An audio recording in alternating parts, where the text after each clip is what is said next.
जब आप current affairs पढ़ते हैं तो जो जुड़ा हुआ है अपनी लाइफ से और जो देश पर प्रभाव डाल रहा है, इंटरनेशनल लेवल पर कोऑर्डिनेशन पर चेंज कर रहा है, हमारी इकोनॉमी पर, सोसाइटी पर डाल रहा है, उसके कुछ क्वेश्चंस हमेशा रहते हैं। जैसे एक PLHIV पे केस बनता है, PLHIV, HIV तो पता है आपको, ठीक है? HIV तो पता है। What is PLHIV? What is PLHIV? Persons living with HIV, that is PLHIV। कल का अखबार है, पढ़ ही लिया होगा, आज के अखबार में भी निकला हुआ है ना? क्या निकला है?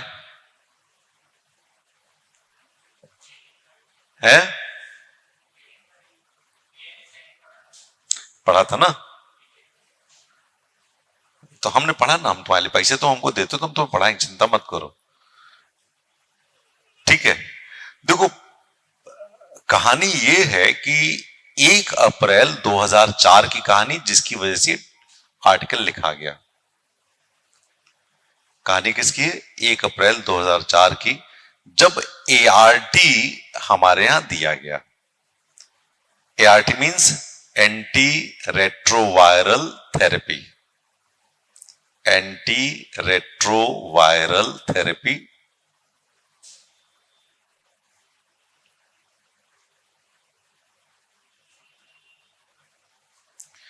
ठीक है। और आपको ये याद होगा, यदि आपने इंडिया ईयर बुक पढ़ी हो, और इंडिया ईयर बुक में जब आप हेल्थ के बारे में पढ़ रहे होते हैं और जब उसमें एड्स वाला सेक्शन आता है, HIV वाला सेक्शन आता है, तो उसमें अक्सर आपने पढ़ा होगा AZT। AZT, तो ये AZT भी कई लोग पढ़ देते हैं, उसको जेड को जी भी पढ़ते हैं कनाडा में। तो AZT या AZT जो आप पढ़ रहे हो, तो वो पहली एंटी रेट्रोवायरल ड्रग थी। क्या थी? पहली एंटी रेट्रोवायरल ड्रग थी। USA में उसको 1987 में FDA ने अप्रूव किया था, food and drug authority USA ने। लेकिन ये इतनी महंगी थी कि इसका इस्तेमाल नहीं हो पा रहा था हमारे देश में। और दूसरी बात ये थी कि HIV की स्थिति ये है कि पहले लोग इससे बड़ा डरते थे, सोशल स्टिग्मा था, लोग इनको अपने घर में अपने खाने पीने के समय नहीं बिठा सकते थे, लोग छूते नहीं थे। मतलब इनका severe look down upon conditions थी। हेट्रेड था, हेट्रेड नहीं था, मैं कहूंगा फियर था, डिस्क्रिमिनेशन था, एप्रिहेंशन था कि नहीं था? और इसमें जब हम लोगों ने पढ़ा है ये सब शुरुआती दौर पे, तो AZT तो हमने पढ़ लिया था पहले भी, ठीक है। और यदि कभी मैंने एड्स पे टॉपिक पढ़ाया होगा तो मैंने AZT के बारे में बताया, मेरी कॉपी में लिखा हुआ है, जिस कॉपी से मैंने पढ़ाई की है, मतलब जो नोट्स मैंने बनाए हैं अपनी पढ़ाई करते समय, उसमें AZT लिखा हुआ ऊपर कॉर्नर पे। तो ये जो बात मैं कहना चाह रहा हूं आपसे कि जब आप इसको पढ़ रहे हो तो ये AZT के शुरू होने के 20 साल गुजर गए, और अब आप देखते होंगे कि HIV या एड्स कोई बहुत बुरा नजरिए से नहीं देखा जाता। लोगों का ठीक है अब चल जाएगी जिंदगी, क्योंकि क्या हुआ था कि इसमें हमारा जो बॉडी का डिफेंस मैकेनिज्म है वो कॉम्प्रोमाइज हो जाता था। छोटी सी बीमारी, बड़ी बीमारी, और आदमी मरता था, यही होता था ना। तो ये है कि जो AZT है या एंटी रेट्रोवायरल मेडिसिन हैं, ये HIV के वायरस को खत्म नहीं कर सकती हैं, लेकिन उसके रेप्लिकेशन को स्लो कर सकती हैं, रोक सकती हैं।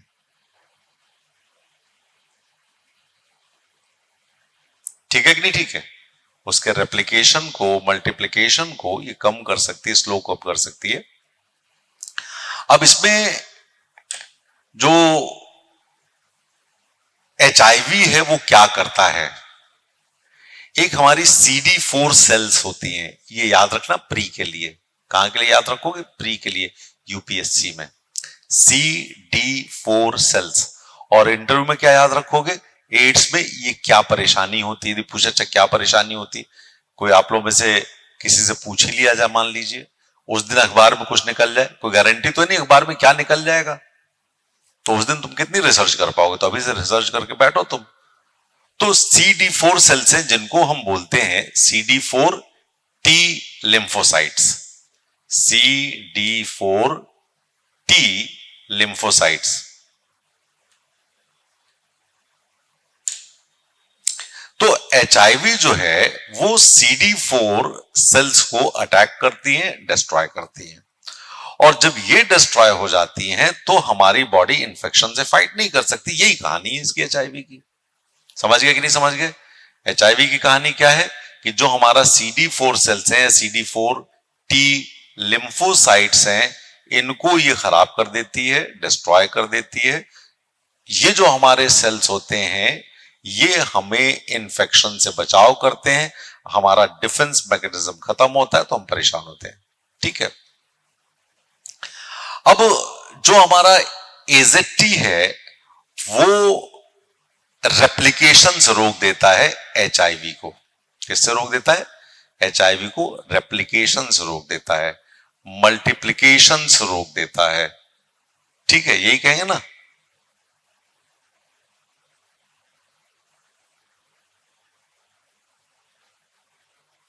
अब देखो, कोविड-19 ने हमको एक चीज सिखा दी है, और वो सिखाई है हमारी वायरल लोड के बारे में। क्या सिखाया है? Viral load. याद है कितने साइकिल के बाद हमको मिलता था कोविड-19 के बारे में ट्रेसेस? मतलब कहते ना यदि इसकी CT वैल्यू 22 से नीचे है तो खतरनाक है, 22 से ऊपर तो ठीक है, जल्दी ठीक हो जाएगा। यदि 18-17 है तो बहुत ही खतरनाक है। क्यों? क्योंकि 18 का मतलब बहुत ज्यादा वायरल है, 17 का मतलब और ज्यादा है, 10 का मतलब बहुत ज्यादा है, 22-24 मतलब 22-24 बार छानने छूनने के बाद लग रहा है हो सकता है। समझ गए कि नहीं समझ गए? तो ये वायरल लोड होता है। अब जब इन्फेक्शन व्यक्ति के हुआ, HIV को हमने रेप्लिकेट होने से रोक दिया, इसका मतलब हमने क्या कर दिया? वायरल लोड कम कर दिया। अब वायरल लोड कम हो गया तो जो हमारा CD4 T लिम्फोसाइट है उसको रीग्रो रीजनरेट करने का मौका मिल गया। क्या मौका मिल गया? उसको रीग्रो करने का, रीजनरेट करने का उसको मौका मिल गया। नहीं तो वो तो फटाफट फटाफट उड़ाती चली जाती। तो इसको मौका मिल गया, मौका मिल गया तो हम बीमार नहीं पड़ेंगे, हमारा इम्यूनिटी फिर भी बचा रहेगा। तो ये हो सकता है किसी को HIV का इंफेक्शन हुआ हो और 10 साल तक पता ही नहीं चलता है कई बार तो लोगों को। ठीक है, लेकिन पता तो लग जाएगा तुरंत ही। तो इसमें जो AZT है वो यही करता है कि वो वायरल लोड को कम करता है। कैसे? वो टाइम दे देता है कि भाई जो CD4 T लिम्फोसाइट्स है वो रीग्रो कर ले, रिवाइव कर जाएं, रिजुवनेट कर जाएं, क्योंकि वायरल लोड को कम कर देता है, उसको वो रेप्लिकेट होने नहीं देता। अब आप बोल तो लोगे इस बात को, अब बोलने में कोई परेशानी नहीं, पॉइंट्स भी लिख लोगे। ठीक है, और जब बॉडी में HIV कम हो गई तो एक तो हम इस बात से सुकून में कि हमारा जो इम्यूनिटी सिस्टम है वो ठीक रहेगा। दूसरा, जब वायरल लोड कम है तो हम दूसरे को इन्फेक्ट भी नहीं कर पाएंगे जो इन्फेक्शन हो सकता था। समझ गए? तो जब हम किसी पेशेंट को AZT देते हैं तो हम उसको भी बचाते हैं और दूसरे को भी बचाते हैं जो इन्फेक्ट हो सकता था। तो इसका डुअल पर्पस है, पहला protecting the patient, number 2 protecting the other people associated with the contaminated या इन्फेक्टेड पर्सन। अब आपको बात समझ में आ गई कि हम क्या कह रहे हैं, AZT क्यों हमारे लिए इंपॉर्टेंट हो गया। ठीक है, 2004 में 51 लाख लोग थे पर्सन्स लिविंग विद HIV। कितने लोग थे? 51 लाख लोग।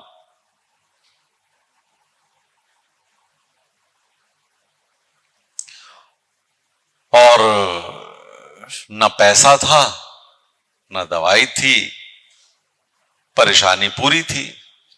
ठीक है। और इसलिए सरकार को लगा कि यदि ऐसे ही हमारे देश में एड्स फैलता चला गया तो चूंकि गरीबी भी बहुत है, परेशानी भी बहुत है, तो ऐसे में हम इसको टैकल नहीं कर पाएंगे। तो हमें पेशेंट को भी बचाना है और सोसाइटी को भी बचाना है। इसलिए 1 अप्रैल 2004 को ये डिसाइड किया गया कि ART shall be administered free of cost to the patients. ये जितने बीमार होंगे, जितने भी लोग HIV इन्फेक्टेड हैं, उनको हम निःशुल्क ART देंगे, एंटी रेट्रोवायरल थेरेपी देंगे। ठीक है। और फिर नवंबर 2006 में इसको बच्चों को भी एक्सटेंड कर दिया गया।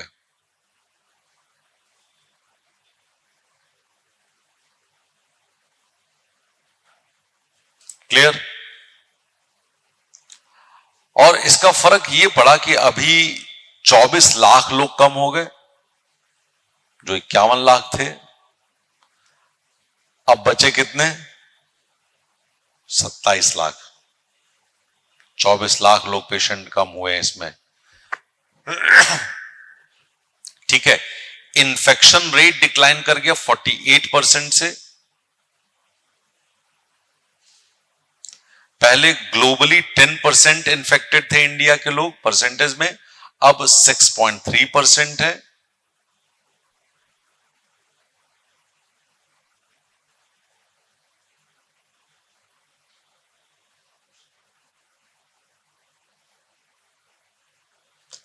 ठीक है। और सबसे बड़ी बात यह है कि 82% को अपना HIV स्टेटस पता है, 72% ART पर हैं और 68% का वायरल सप्रेशन भी हो गया है।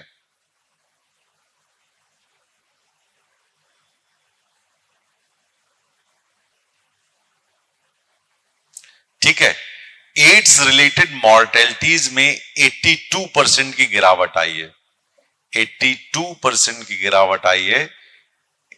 एड्स रिलेटेड मॉर्टेलिटी मतलब एड्स संबंधित मृत्यु दर में 82%, 82% की कमी आई है।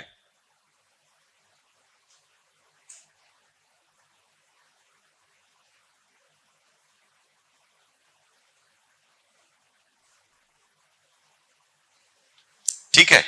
अब देखो, सिर्फ यही तो कर नहीं सकते थे कि कोई बचाए कि हमको HIV हो गया है तो हमको दवाई दे दो ART। आदमी जाएगा ही नहीं टेस्ट कराने के लिए। तो फ्री डायग्नोस्टिक किए हमने HIV के, किए फ्री डायग्नोस्टिक्स। HIV का फ्री में टेस्ट होता है। ठीक है। Then prevention of mother to child transmission,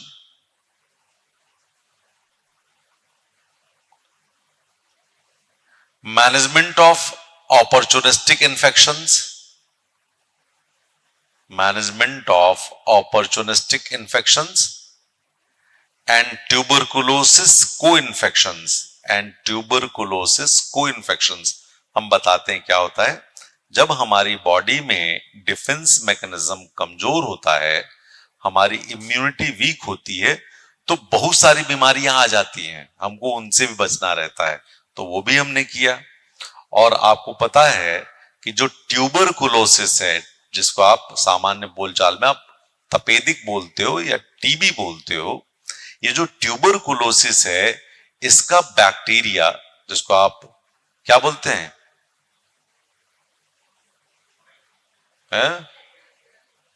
Mycobacterium tuberculosis बोलते ही, माइकोबैक्टीरियम ट्यूबरकुलोसिस बोलते हैं। ये हमारे आप में से ऐसा कोई भी व्यक्ति नहीं होगा जिसकी बॉडी में नहीं हो। हम सबकी बॉडी में ट्यूबरकुलोसिस का बैक्टीरिया बैठा हुआ है, लेकिन वो तभी काम कर पाएगा जब हमारी इम्यूनिटी खराब हो। यदि कोई बंदा आपको मोटा तगड़ा दिख रहा हो, उसके चेहरे पे चमक हो और वो चल फिर ठीक ठाक रहा हो, तो उसको ट्यूबरकुलोसिस नहीं हो सकता है। ट्यूबरकुलोसिस का पेशेंट देख के पहचान लोगे, उसके चेहरे की रंगत थोड़ी होगी, एनर्जी नहीं होगी, ढुलमुल ढुलमुल चल रहा होगा, बात करेगा तो ऐसा लगेगा जैसे अभी 100 किलोमीटर दौड़ के आ रहा है, देख के पता लग जाएगा। बोले भैया इनका इलाज कराओ, खांसना मत मेरे सामने, ठीक है, ऐसा होता है ये। तो ये हमको बाकी भी डिजीजेस का मैनेजमेंट करना है, तो ये भी हमने किया। और दूसरी बात ये कि early intervention of ART. ART जितनी जल्दी हम दे देंगे उतना वायरल लोड कम हो जाएगा, उतना हमारा सेल का लॉस कम होगा, ठीक है। और फिर इसी तरह से हमारा अभी चल रहा है NACP, national AIDS control programme. इसका फेज 5 चल रहा है अभी, फेज 5, ठीक है। और इसमें हमने 95, 95, 95 का टारगेट रखा है। क्या टारगेट है? 95, 95, 95। इन 95, 95 का टारगेट ये है, पहला है HIV स्टेटस का नॉलेज, 95 लोगों को 100 में से होनी चाहिए। 95 लोगों को ATR मिल जाए, सॉरी ART मिल जाए, और 95 लोगों का वायरल सप्रेशन हो जाए। ये आउट ऑफ 100 की बात की जाती, ध्यान रखिएगा। अब हमारे यहां परेशानी कौन कौन सी है? पहली परेशानी है कि आदमी अपना टेस्ट ही नहीं करवाता है, मजबूरी में करवाना पड़ता है टेस्ट। कब करवाते हो? जब आप किसी को ब्लड देते हो ना, तो सबसे पहले आपका टेस्ट होता है कहीं आपको HIV तो नहीं है। तो यदि आपने ब्लड दिया हुआ है तो मैक्सिमम लोग देते हैं, हम भी देते हैं, ऐसी कोई बड़ी बात नहीं है। साल 6 महीने में तो एक बार दे ही देना चाहिए। तो आपको बता देते भैया HIV नहीं है, फ्री में टेस्ट होता है, ठीक है। जिसको ब्लड चाहिए हो तो पैसा भी देता है, खैर ऐसा नहीं है, ठीक है। तो वो भी होता है, हो जाता है। दूसरा, आदमी को यदि पता लग जाए तो डॉक्टर से मिलने नहीं जाएगा कि हम क्यों जाए यार, लोग पता नहीं कैसा सोचेंगे। होगा कि नहीं होगा? होगा ना कि नहीं होगा? डॉक्टर्स में भी परेशानी होती है कि डॉक्टर्स लगता है एड्स के मरीज को यदि हम छुएं और उसको इंजेक्शन लगा के हमारे में घुस गए इंजेक्शन, वो तो हम भी इन्फेक्ट हो जाएंगे। हो जाएंगे कि नहीं हो जाएंगे? तो यदि AZT खाओगे, ART लोगे तो ठीक हो जाएगा, कोई परेशानी नहीं। ठीक तो नहीं होगा लेकिन बढ़ेगा नहीं, बढ़ेगा नहीं तो पूरी जिंदगी जियो यार तुम, यही है ना। ऐसा कौन होगा जिसको कोई बीमारी नहीं होगी? भाई उम्र ही अपने आप में एक बीमारी है। हर बर्थडे ये बताता है कि 1 साल कम हो गया जिंदगी में, आप सोचते हो 1 साल बढ़ गया हम जिंदगी में, ऐसा कि नहीं है? तो ये जो चीज है ये ध्यान रखिएगा। देन दूसरी चीज, जैसे हम लोग बात करते हैं ट्यूबरकुलोसिस में कि मल्टीपल ड्रग रेजिस्टेंस उसमें डेवलप होता है, इसमें भी ART का डोजेस लेना लोग बंद कर देते। थोड़ा सा ठीक हुए, बोले क्या करना, अब तो ठीक है, क्या करना है अब तो ठीक है। तो वो जो चीज है कि जिनको हम सोच रहे हैं कि इनको देखते रहे, डॉक्टर साहब मिलते रहे, डॉक्टर साहब बताते रहे इनका देखो इलाज चल रहा है, ये आते रहते हैं, तो वो गायब हो जाते हैं, पेशेंट ट्रैकिंग बंद हो जाती है फिर उनकी हमारी। तीसरी, ART की सप्लाई और एक्सेसिबिलिटी की भी परेशानी हो जाती है। और खासतौर से कहां कहां पर परेशानी होती है बताते हैं। रिमोट एरियाज में कुछ जो पहले नोटिफाइड ट्राइब्स थी, अब डिनोटिफाइड ट्राइब्स हैं, उन कम्युनिटीज में ये डिनोटिफाइड ट्राइब्स का मतलब होता है वो लोग जिनको पहले ब्रिटिश सरकार क्रिमिनल्स मानती थी, उनको नोटिफाई कर रखा था, उन सबको डीनोटिफाई कर लिया। तो डीनोटिफाई करने का मतलब ये वो हैं जो क्रिमिनल से पहले, ठीक है। तो उनको नहीं मिल पाता है, पहाड़ों में नहीं पहुंच पाता है, तो ये जो है इसी वजह से परेशानी होती है, ठीक है, क्लियर। फिर उसके अलावा अब तो बाकी सारी चीजें हो गई है, हेल्थ केयर को वालों को पता है कैसे ट्रीटमेंट करना है, आपको पता है कैसे होता है, लेकिन जब सबसे पहली बार एड्स के बारे में बात हुई थी तो एड्स के बारे में इतना खतरनाक खतरनाक लिखा जाता था, अब पढ़ लो तो डर जाओ। वो ब्लैक रिबन कैंपेन चलता था, याद है आप लोगों को? ठीक है, कितने लोगों को याद है ब्लैक रिबन कैंपेन या रेड रिबन कैंपेन? है रेड रिबन कैंपेन चलता था, वो चलता था, इसीलिए चलाया जाता था उसको, ठीक है। तो ये जो एआरटी वाली बात थी जो मैं चाह रहा था आपको बता दें, एक कहानी ये पढ़ी होगी आपने, ठीक है। एक कहानी, एक इंडेक्स और आ गया अभी। कौन सा इंडेक्स आया है? कौन सा इंडेक्स आया है? बोलो। फूड वेस्ट, मतलब उसको पढ़ने के बाद बुरा लगता है। पढ़ा आप लोगों ने कितना फूड वेस्ट हो रहा है?